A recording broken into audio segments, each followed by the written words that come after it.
제가 어떤 분을 이제 만나기 위해서 한 제과점에 간 적이 있습니다. 그 제과점의 구조가 위층에는 이렇게 차를 마시는 공간이 있는 그런 구조였는데요.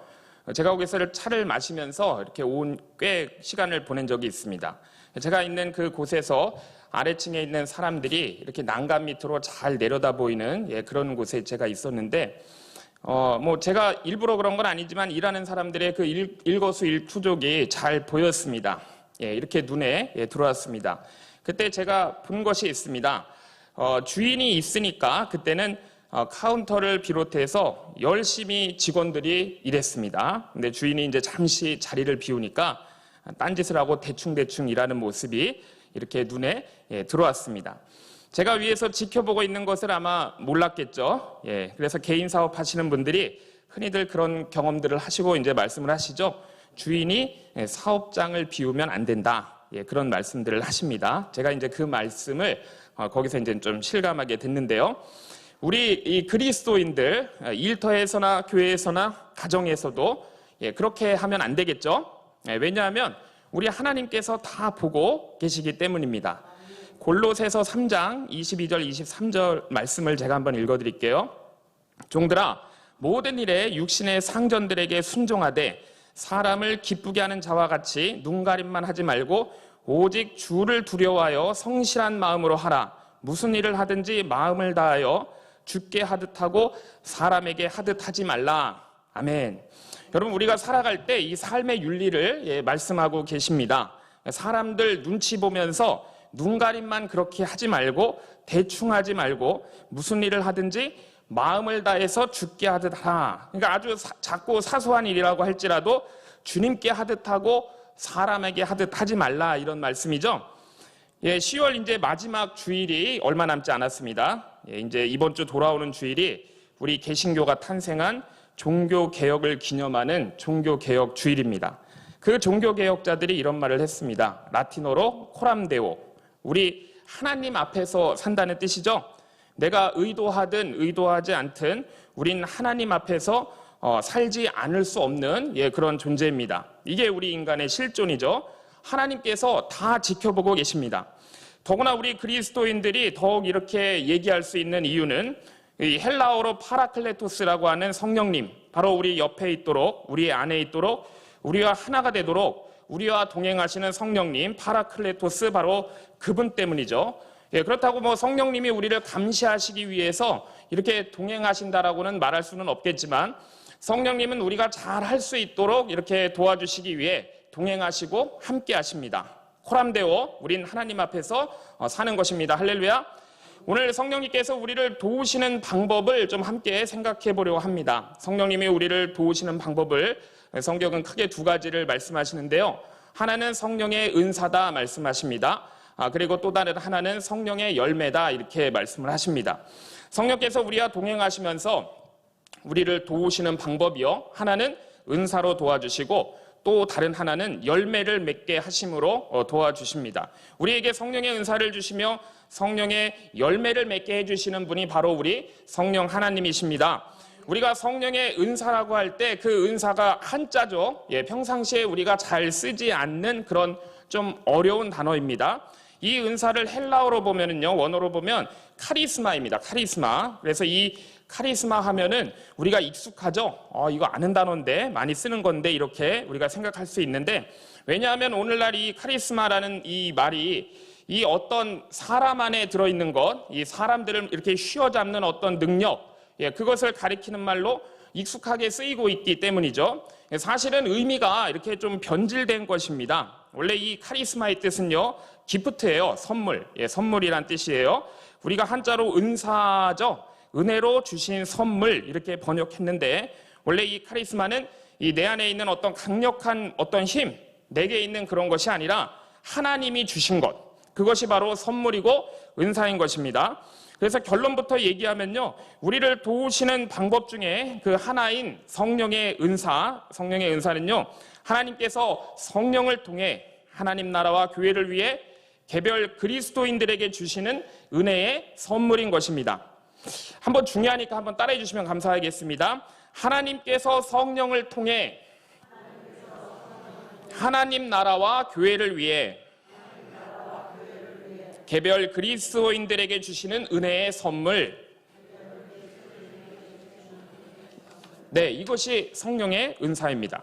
오늘 본문 말씀인 고린도전서 12장은요, 바로 이 성령의 은사를 말씀하고 있습니다. 그래서 우리 다시 한번 8절에서 11절 말씀을 한번 같이 읽어보도록 하겠습니다. 8절에서 11절 말씀 함께 읽겠습니다. 시작. 어떤 사람에게는 성령으로 말미암아 지혜의 말씀을, 어떤 사람에게는 같은 성령을 따라 지식의 말씀을, 다른 사람에게는 같은 성령으로 믿음을, 어떤 사람에게는 한 성령으로 병 고치는 은사를, 어떤 사람에게는 능력 행함을, 어떤 사람에게는 예언함을, 어떤 사람에게는 영들 분별함을, 다른 사람에게는 각종 방언 말함을, 어떤 사람에게는 방언들 통역함을 주시나니 이 모든 일은 같은 한 성령이 행하사 그의 뜻대로 각 사람에게 나누어 주시는 것이니라.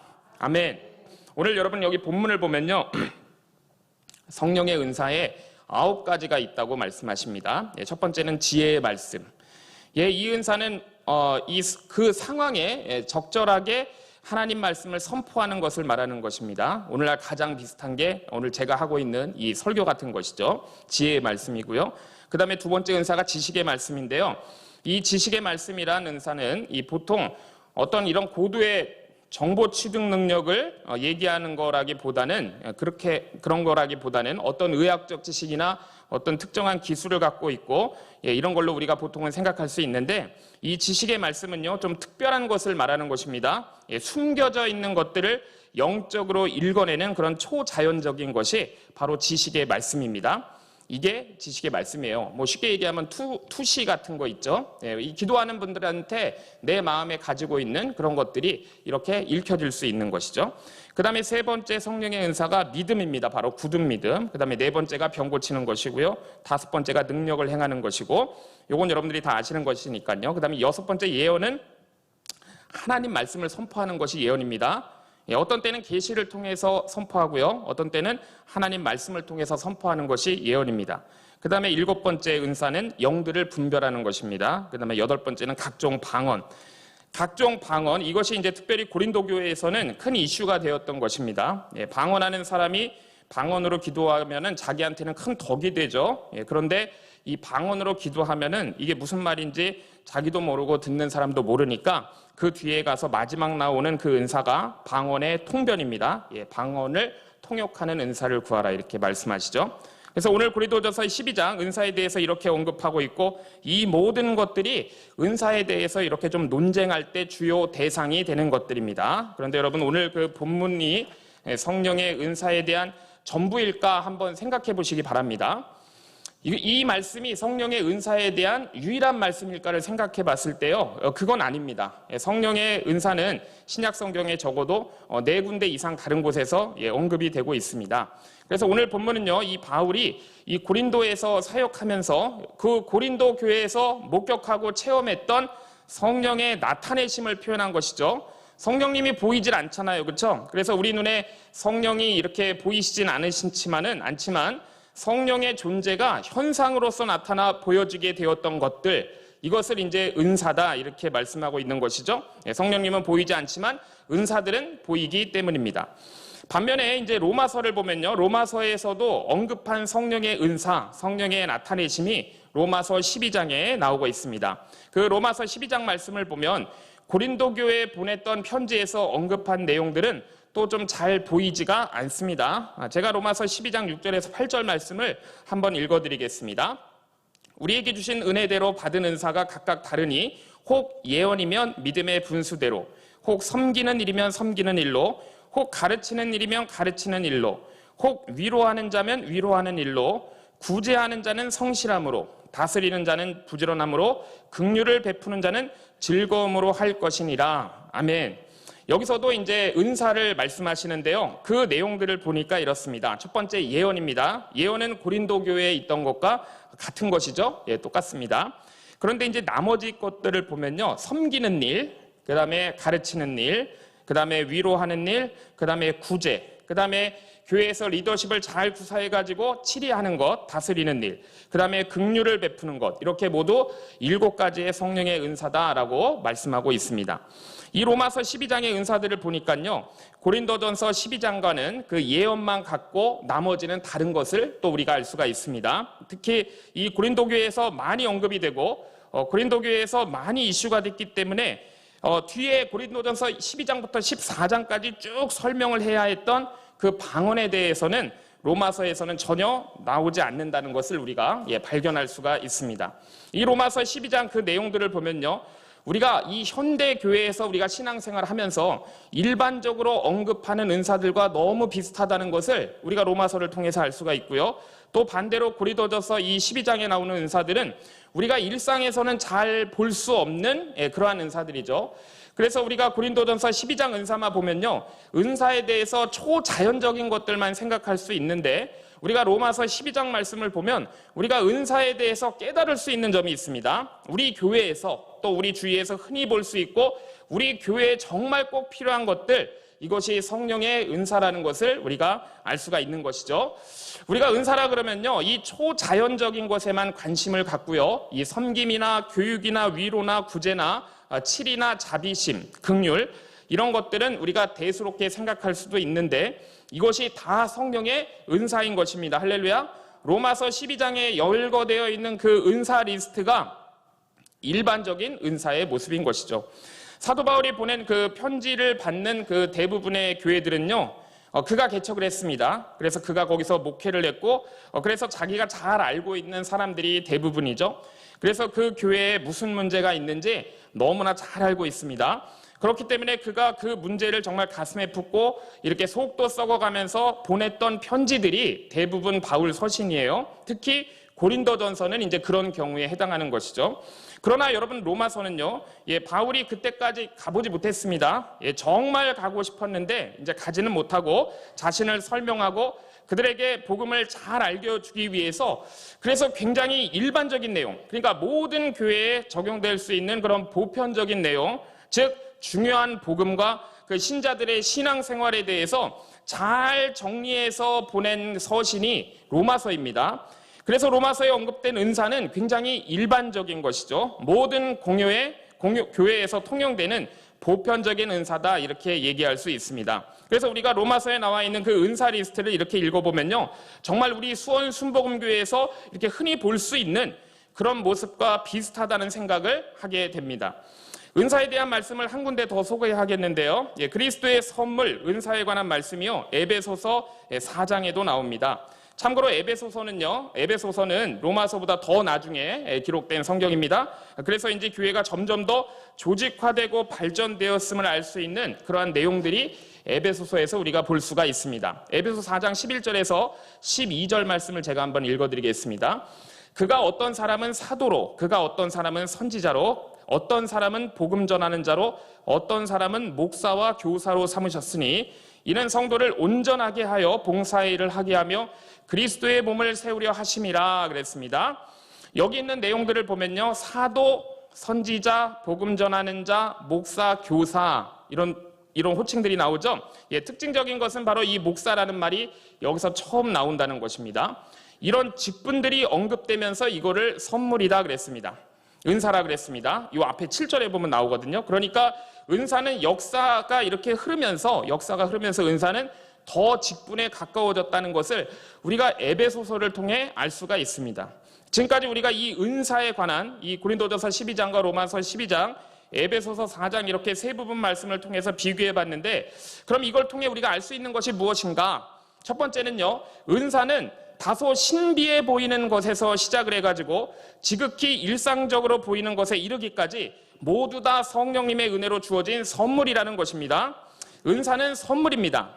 그리고 두 번째, 그 은사들을 신약 성경이 보내진 그 교회들에서 이렇게 비교해 보니까 교회에 따라 다릅니다. 그리고 교회의 상황에 따라 다르고 또 지역에 따라 그리고 시대에 따라 은사가 이렇게 다르다는 것을 우리가 알 수가 있습니다. 즉 성령의 은사는요, 공동체와 지역과 시대에 따라 무한하게 다양하다는 것을 우리가 알 수가 있습니다.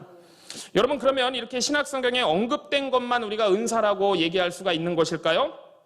교회가 지난 2000년 동안 그 모습에 따라 정말 다양한 은사의 필요성을 갖고 하나님 앞에 이렇게 나와왔습니다. 그래서 하나님께서는 지난 2000년 동안 그 필요에 따라 정말 다양한 은사들을 교회들에 공급을 해 주셨어요.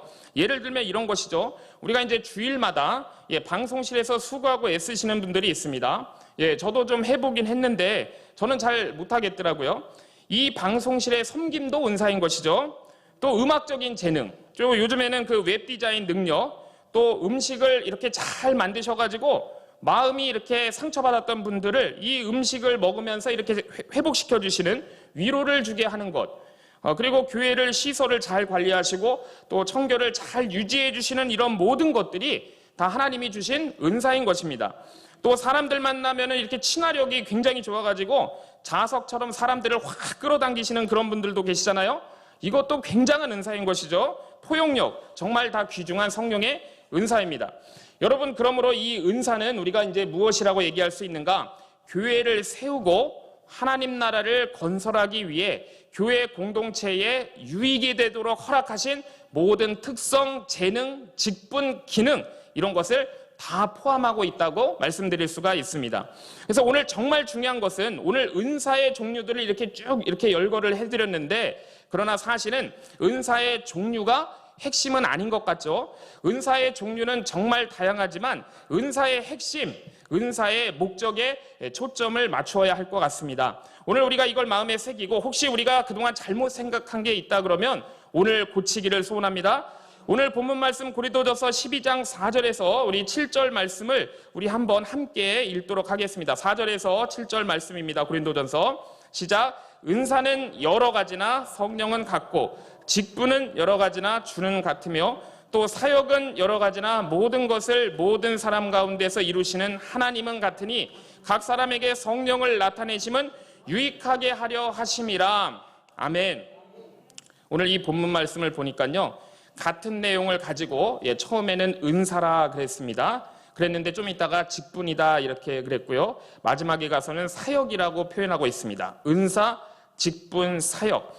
자, 사실 여러분, 은사가 직분을 만드는 것입니다. 그리고 그 직분에 걸맞는 사역이 있게 되는 것이죠. 아까 우리가 그 고린도전서, 로마서, 에베소서를 비교하면서 우리가 그런 모습을 우리가 보았습니다. 은사가 직분을 만들고 직분이 사역을 만들게 합니다. 그래서 은사와 직분과 사역은 사실 여러분 같은 것이죠. 그런데 중요한 것은 이런 모든 것을 주신 이유가, 그 이유가 나오는 단어에 우리가 딱 마음을 꽂아야 되는데요. 은사와 직분과 사역과, 그리고 이걸 주신 이유가 나오는 단어가, 우리가 여기에 여러분 마음을 콱 못을 박아야 됩니다. 7절 마지막을 보면요, 7절 마지막에 유익하게 하려 함이라 그랬습니다. 한번 따라해 보실까요? 유익하게 하려 함이라. 여러분, 은사는요 하나님의 내게 주신 거예요. 그러나 그걸 주신 이유가 다른 사람에게 유익을 주라고 주신 것입니다. 할렐루야. 하나님께서 내게 은사와 직분과 사역을 주신 그 이유가 공동체를 세우기 위해 주신 거예요. 어떤 자신을 과시하기 위한 능력이 결코 아니라는 것이죠. 교회에 유익을 끼쳐서 봉사하라고 내게 주신 것이 은사입니다. 하나님께서 내게 주셔서 내가 받았지만 그것은 공동체를 위해서 쓰도록, 즉 공동체에 유익이 되게끔 하라고 주신 것입니다. 이게 은사인 것이죠. 그렇기 때문에 하나님께서 주신 은사를 만약에 내 자신을 위해 이기적으로 이걸 사용하게 된다 그러면, 이건 좀 죄송한 말씀이지만 타락이 시작되는 것입니다. 하나님께서 내게 주신 은사를 이기적으로 사용하기 시작하면 그 순간부터 타락이 시작되는 것이죠. 우리나라에서도요, 큰일 한다던 한국교회 그런 영적 지도자들 중에 사실 이 문제에 걸려들었던 분들이 많이 있습니다. 그런 분들을 보면 하나님께 정말 다 큰 은사를 받은 분들이 맞아요. 그런데 그분들이 실패하게 된 것은 그 은사를 자기를 위해 쓰기 시작하면서 그렇게 되신 것이죠. 하나님이 주셨는데 그걸 자기를 위해 쓰기 시작하면서 2단이 되고 3단이 되고 이렇게 타락으로 이어진 것입니다. 마태복음 7장 22절에서 23절 말씀을 보면요, 이런 말씀이 있습니다. 그날에 많은 사람이, 그랬습니다. 그날이란 마지막 날을 얘기하는 거고요. 많은 사람이 주여 우리가 주의 이름으로 선지자 노릇하며 그랬는데, 이 많은 사람은요 굉장히 능력 있는 사람들입니다. 주님 앞에 와서 자신의 은사를 자랑하며 얘기하는 거예요. 주여 우리가 주의 이름으로 선지자 노릇하며 주의 이름으로 귀신을 쫓아내며 주의 이름으로 많은 권능을 행하지 아니하였나이까? 이렇게 은사를 자랑하죠. 그런데 예수님께서 그들에게 뭐라고 말씀하십니까? 내가 밝히 말하되 내가 너희를 도무지 알지 못한다 말씀하세요. 그리고 거기서 그만두시는 것이 아니라 더 심한 말씀을 하십니다. 불법을 행하는 자들아 내게서 떠나가라 말씀하셨어요. 그래서 은사 갖고 우리가 여러분 자랑하고요, 그 나아오는 자들에게 주님께서 모른다 말씀하십니다. 선지자 노릇을 했어요. 설교를 잘했던 것 같아요. 예언을 자랑했고요, 축기를 자랑했고 권능을 자랑했습니다. 그런데 주님께서 하신 말씀이 난 너희를 도무지 알지 못한다. 불법을 행하는 자들아 내게서 떠나라. 이렇게 두렵고 심각한 말씀을 주셨습니다. 여러분, 우리가 받은 은사와 직분과 사역, 여러분 계급장도 아니고 사실 훈장도 아닌 것입니다. 베드로전서 4장 10절에 우리에게 이렇게 말씀하세요. 각각 은사를 받은 대로 하나님의 여러 가지 은혜를 맡은 선한 청지기 같이 서로 봉사하라 그랬습니다. 선한 청지기 같이 서로 봉사하라. 할렐루야. 여러분, 혹시 우리 중에 어떤 은사도 받지 않았다 하시는 분 계실까요? 한번 손 들어보세요. 안 되시죠? 없을 겁니다. 우리 여러분 다 받았습니다. 주께 받지 않은 것이 있느냐? 사도 바울도 고린도전서에서 얘기했잖아요. 우리가 여러분 다 받았습니다, 주님께. 그래서 개별적으로 여러분 5달란트를 받기도 했고요, 2달란트를 받기도 했고요, 1달란트 이렇게 다 받았습니다. 그런데 여러분 그 은사의 핵심은 내가 무엇을 받았느냐? 이게 아니라 그 받은 것으로 하나님과 교회와 세상을 위해 내가 무엇을 하며 어떻게 살고 있는가, 이것이 중요한 것입니다. 우리가 여러분 다 은사를 받았어요. 성령께서 우리 각 사람에게 다 나눠주셨는데 우리가 그 은사를 자신을 위해 사용하거나 그냥 갖고 있는 상태로 묻어둔다면 우리가 주님께 어떠한 상도 받지 못할 것입니다. 그럼 우리 주님께서 우리에게 보시는 것이 무엇일까요? 주님께서는 열매로 그들을 알지라 말씀하셨습니다. 열매로 그들을 알지라. 교회에서 여러분 중요한 직분, 어떤 초자연적인 은사를 받았다고 할지라도요, 주님이 내가 널 도무지 알지 못한다 이런 말을 우리가 들을 수 있는데, 오히려 교회의 직분이나 특별하다는 은사를 받지 못했다고 하더라도 받은 은사대로 그것 가지고 정말 신실하고 충성되게 교회를 위해 그리고 공동체를 위해서 그것 가지고 정말 신실하게 잘 사용했다면 주님께서 잘했다, 충성된 종아, 이렇게 칭찬과 큰 상을 받을 수 있다는 것입니다. 따라서 여러분, 내가 하나님께 인정받게 되는 것은요, 어떤 은사와 이런 직분의 소유가 아닌 것이죠. 그건 하나님께서 내게 은혜로 주신 것입니다. 제가 이 목사라는 직분을 저에게 주신 것은요, 하나님의 은혜인 것이죠. 그런데 그 목사라는 이 직분으로 하나님과 교회와 이웃을 위해 섬기며 그렇게 산 결과인 열매, 그 열매 가지고 저를 안다는 것입니다. 저를 목사 가지고 아는 것이 아니고요, 은사는 선물로 받은 것이고 열매는 내가 삶으로 맺는 것입니다. 이게 바로 은사의 핵심인 것이죠. 그러면 우리가 여러분 연약하잖아요. 우리가 굉장히 연약한 존재인데 우리가 어떻게 해야 이 받은 은사대로 열매를 잘 맺고 우리가 살 수가 있을까요? 여러분, 그래서 주님께서 우리에게 성령을 주신 것입니다. 모든 그리스도인들이 그 받은 은사를 통해서 열매를 풍성히 맺게 하기 위해서 성령을 우리에게 보내주신 거예요. 우리 혼자 힘으로 이게 잘 안 되기 때문에 성령께서 우리와 동행해 주셔야 하는 것입니다. 우리 그리스도인들이 열매를 맺는 그런 삶을 사는 비결은 성령, 그리스도의 영, 하나님의 영 때문이에요. 그래서 갈라디아서 5장 16절에 너희는 성령을 따라 행하라 이렇게 말씀하셨습니다. 우리 그리스도인들의 열매 맺는 삶, 승리의 비결은 성령을 따라 살 때예요.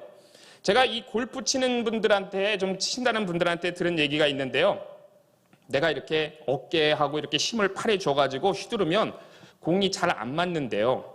그래서 이 골프 칠 때 가장 중요한 것이 뭐냐면 힘을 빼는 거랍니다. 그래서 내가 이 골프채를 이렇게 힘주어 휘두르는 것이 아니라 궤도에 맞게, 방향에 맞게 이렇게 정해가지고 클럽을, 이 골프채를 이렇게 던져놓고 거기에 내 팔이 따라가는 스윙을 해야 된대요. 그래서 이걸 해야 공이 잘 맞고 원하는 방향으로 잘 간다고 합니다. 요게 한 3년 걸린다 그래요. 자, 이게 그리고 이것이 이제 이런 것을 말씀을 드리고요. 또 제 삶의 작은 경험을 하나 말씀드릴게요. 자녀들이 이제 어렸을 때요, 지금은 뭐 이런 일이 거의 없지만 어린 자녀들이 이제 계단을 내려갑니다. 그래서 그걸 보면 이제 아빠로서 마음이 참 불안하잖아요. 그래서 손잡고 내려가자 제가 애들한테 그래요. 그러면 이제 아이는 제 손을 잡습니다. 그리고 자기도 무서우니까 정말 이렇게 손이 땀이 날 정도로다가 이렇게 아주 꼭 잡고 그렇게 내려갔어요. 자, 그런데 이 아이가 어떤 생각을 하고 있을까요? 네, 그것이 이제 궁금했습니다. 내가 아빠 손을 정말 꽉 잡고 가는 거야. 아마 그 아이는 그런 생각을 할지도 모릅니다. 그런데 여러분, 우리가 정말 그 실체를 분명하게 알아야 되는 거예요. 실체는 아빠가 손을 잡고 이끄는 것이죠. 그 아이를. 나 아빠 손 잡고 갈래? 애가 물론 이렇게 말은 했지만 실체는 제가 그 아이의 손을 잡고 가는 것입니다. 제가 이렇게 골프 얘기도 해드렸고 계단 얘기도 해드렸는데 여기에 우리의 열매에 대한 제가 비밀을 말씀드리려고, 승리의 비밀이 있다는 것을 말씀드리려고 이 말씀을 드린 거예요. 우선 내 힘을 빼야 됩니다. 그래서 우리에게 성령님을 보내주신 거예요. 그래서 내 의지대로 예수님을 붙잡고 막 끌고 가는 게 아니에요. 주님이 내 손을 붙잡고 가시는 것입니다. 물론 그때 나는 이제 마음이 불안하니까 그 불안한 마음에 정말 그 주님 손을 놓지 않으려고 이렇게 힘을 쓰고 그러면서 쫓아가기도 하죠. 그렇지만은 주님께서 우리를 이끌어 가시는 거예요. 이게 성령으로 열매를 맺는 비밀인 것입니다.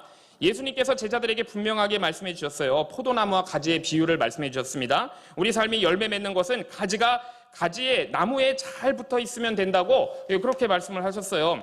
우리가 이제 겨울에 나무를 보면요, 붙어 있는 가지나 떨어져 있는 가지나 별 차이가 없어 보입니다. 그런데 한 이렇게 3, 4개월 동안은, 그냥 겨울 동안은 땅에 떨어져 있는 것이나 나무에 붙어 있는 것이나 별 차이가 없어 보여요.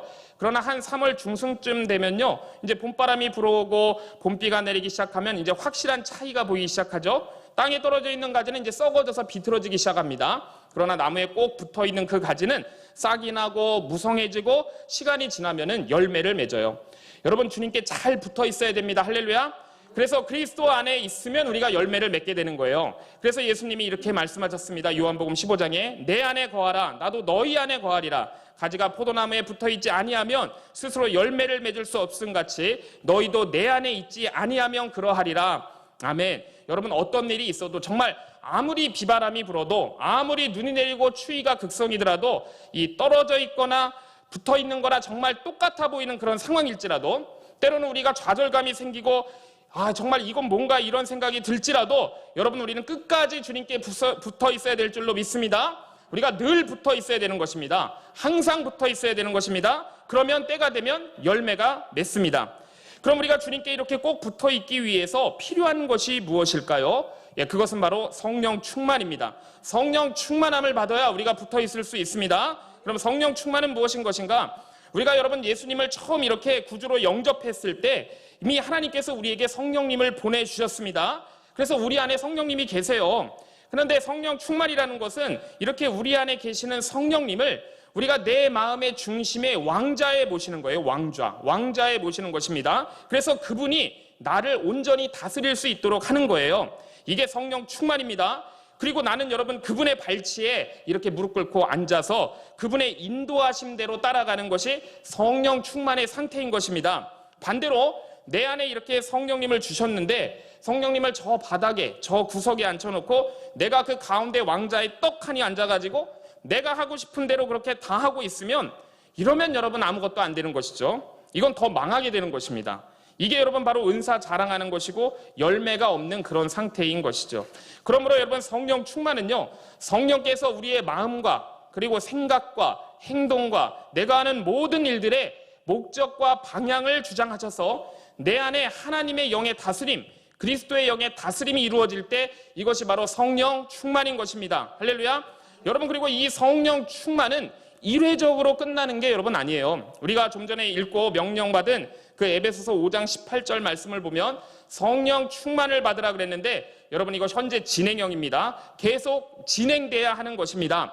우리가 여러분 받은 은사가 무엇인지 잘 알아야 되겠습니다. 그런데 자랑하지 않고 그걸 공동체를 위해, 교회를 위해 우리가 사용해야 하겠습니다. 기회가 사라지기 전에 여러분 사용해야 되는 거예요. 우리에게 기회와 시간이 무한대로 있지 않습니다. 그러면 우리가 열매를 풍성히 맺습니다. 여러분, 우리 성령 충만함을 받읍시다.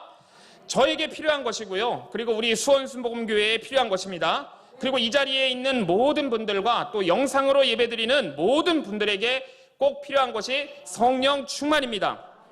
우리 주님 앞에 기도하는 마음으로 은혜를 구하면서 찬송가 190장 성령이여 강림하사 찬송드리고 기도하겠습니다. 찬송가 190장입니다.